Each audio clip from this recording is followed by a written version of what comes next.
ஆற்றல் மிகுந்த காற்றின் புதல்வா கனலை கனியா எண்ணி எழுந்தோ சூரியனை உண்ண நேரில் பறந்தோ சக்தி சூடரண திக்கில் ஜோலிக்கும்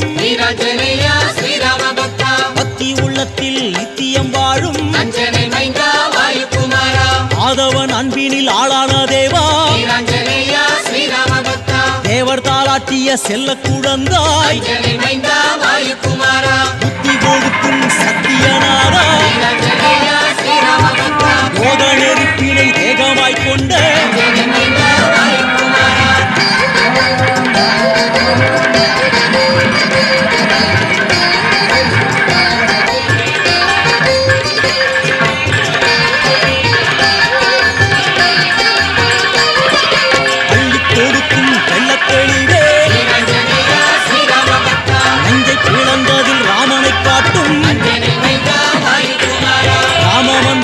சுவாசமாய் கொண்ட